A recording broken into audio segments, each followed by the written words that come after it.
I also wanted to mention, how about Nate Diaz on the broadcast, right? With the L in hand, or it wasn't in hand, I guess, initially, but he thought it would make the shot, and he was right about that, I guess. Yeah, he was. Well, first of all, let's put it into context. We come off of Derek Lewis saying he's going to go deep on his wife, and then what do? They pan to the crowd.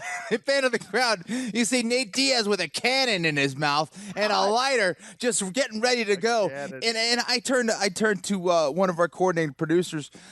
She's from Texas, and I go, "Hey, is weed legal in Texas?" She goes, "It's the farthest thing from legal in Texas." And I was like, "Yeah, Nate Diaz, keeping it 100."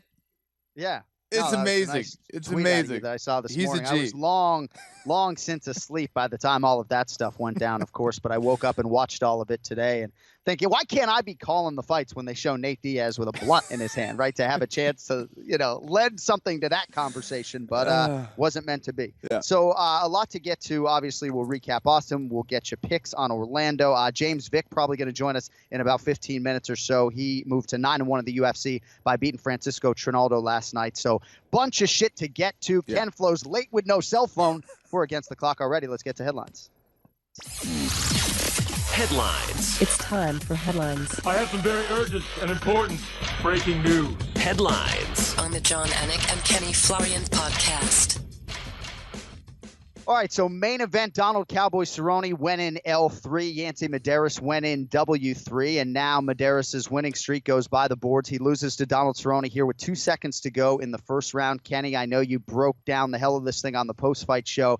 I love the main event on paper. I didn't necessarily love the way it played out. I don't love those in-round hugs. Yeah. You go to Kenny Florian. Search Kenny Florian on UFC Fight Pass. You will never see him hug an opponent during a round ever, ever, ever. Your thoughts, though, on a big bounce-back performance for Cerrone and Medeiros' winning streak, of course, going away. Yeah, let's talk about the hugging thing first of all. Great. Yancy Medeiros, he's the nicest guy in the world. But don't hug your opponent during a fight, okay? You're out there to fight, and you can't do that against Donald Cerrone. I remember when I saw his fight against Matt Brown, and Matt Brown was doing excellent against him, was winning the fight, or doing extremely well. They go into the third round. Matt Brown was kind of playing the bad guy all the way up until the third round. Mm-hmm. They hug, and you just see Donald Cerrone's shoulders just kind of relax, and he just got into his groove, and shortly after, he knocked him out. Donald Cerrone doesn't like that stress. He's a guy that gets very worked up before and during a fight. I think that his nerves kind of get the better of him. That's why a lot of times you kind of see him get off to these slow starts a little bit. Yes, he's got a ton of first-round knockouts, but he can start fights very tight. I've seen him backstage. This guy throws up backstage. He gets very nervous. He cries sometimes. Is he a badass? 100%. But he's most comfortable when he's playing the buddy-buddy role. It just puts him at ease and allows him to go out there and do what he does best. So you kind of have to play that mean guy, kind of like what Nate Diaz did to him. He wasn't giving him any respect. There were no hugs. There were no high fives. Don't do that in a fight, period. But certainly don't do that against Donald Cerrone. And I think as soon as that happened, it seemed like Donald Cerrone was just in his element. And Yancy Medeiros got off to a great start. I believe he started the fight southpaw, then switched back to righty, switched to southpaw maybe for a few seconds here and there. I thought he should have stayed southpaw. I was surprised that he didn't stay southpaw for the remainder of the fight, but he did get knocked down. He didn't put his lead foot on the outside of the lead foot of Donald Cerrone. He got cracked with the right hand down the middle, got back to his feet as we knew he would. But once Donald Cerrone found his rhythm, once he started letting his combinations flow, he just took Yancy out, and he did it with boxing. I was surprised that he didn't use his kicking game. Donald Cerrone showed some sharp boxing at the end of that round, won that fight just before the end of that first round, and he is back on track, man. He's a beast.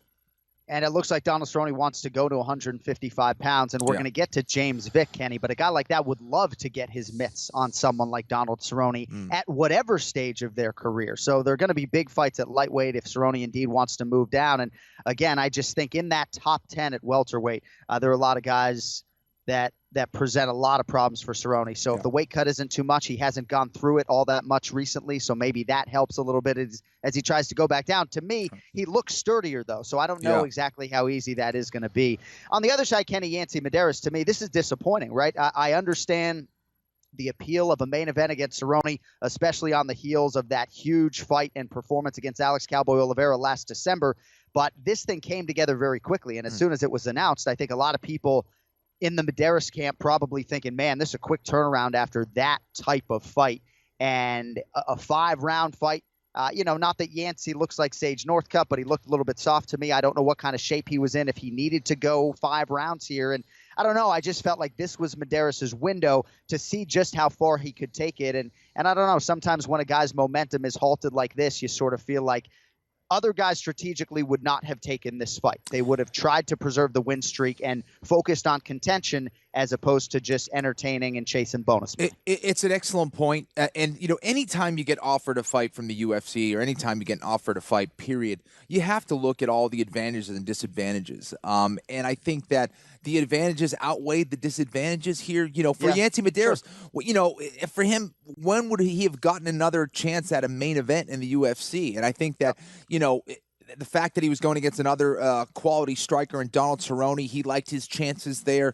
He trains with a guy or has trained with a guy in Nate Diaz who has fought him before and beat him. One other time are you going to be able to fight Donald Cowboy Cerrone when he's on a 3-fight losing streak? However, style matchup, this is why I picked Cerrone. I didn't think it was the best style matchup for him. Coming off of that freaking war with Cowboy Oliveira, maybe not the best decision. But, again, you take risks as a fighter. I thought it was probably worth that risk. There were a certain amount of people that thought Yancey was going to win the fight, and he definitely could have. He was starting off really, really well. But once Cowboy got in his groove, man, it was pretty much over. You bring up a lot of good points, and there was ample preparation time. It's not as though this was 3 or 4 weeks, but you just don't know how quickly he was able to get hard back out on the post into it. And you're right. Certainly more pros than cons to taking this fight, and he did get off to a good start as a perpetual slow starter. And again, the narrative could be totally different if Medeiros had gotten him out of there.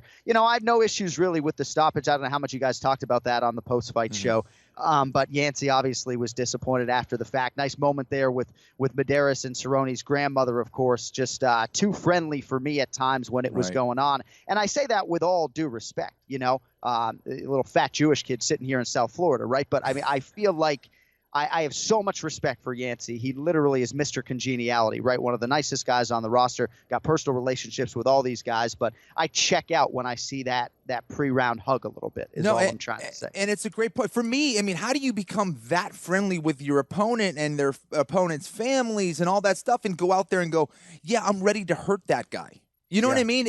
It's hard to take that full step forward. For me, anyway, I don't understand it as well.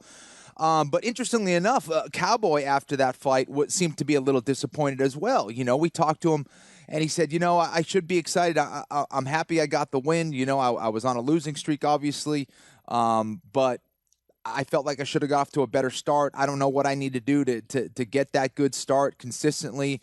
He seemed like he was a little disappointed himself as well, but Yancey will be back. Cowboy will be back. I think this is a good opportunity for Yancey to look at maybe his mental state heading into this fight and go, did I give too much of myself here? Was I too nice? Do I need to go out there with more of a killer attitude? I don't know. I don't know. Maybe that's what works for Yancey, and he just got caught. That could absolutely be the case. First time I ever remember thinking Cerrone looked a little bit older and a little bit slower. So I'm very curious to see what his next fight will be and who it will be against. All right, that brings us to the Black Beast in the co-main event. Derek Lewis, a performance of the night bonus winner, TKO victory over Marcin Tybura. And I'd love to start with the fight, but when the guy says during his post-fight interview after the fact, April, get ready, I'm going deep. You lead with that. So I'm not going to bury the lead. Man, I don't know if he has a podcast, this Derek Lewis, but if you're a movie producer, I'd find something for this guy to do. And nice to see, not just in Texas, but this guy is starting to develop a real following. I know you love the guy on Instagram. And Derek Lewis with a nice rally for the TKO, $50,000 bonus, and the post-fight goodies to boot. The dude is hilarious, and man, does he have a right hand from hell, dude. I mean, every right hand he threw, I think he landed and he dropped Marcin Tybura. Tybura, move your head, man. Move your head, move your feet. He has a good kicking game.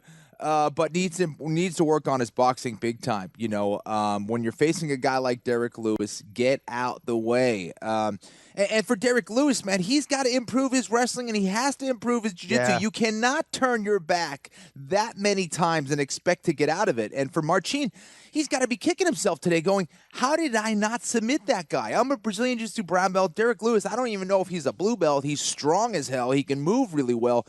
But, man, I mean, how do you not finish that? How do you not, get a TKO or a submission from those positions that he was in?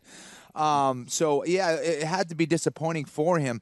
That's exactly what he needed to do. He wasn't able to capitalize. Derek Lewis, he did. You know, anytime he was able to get on his feet, he was hurting Marcin, made the best of those moments. And it's just amazing how Derek Lewis can go from doing absolutely nothing to having a window of like 8 seconds and being able to knock down or knock out his opponents. He has that kind of freakish power.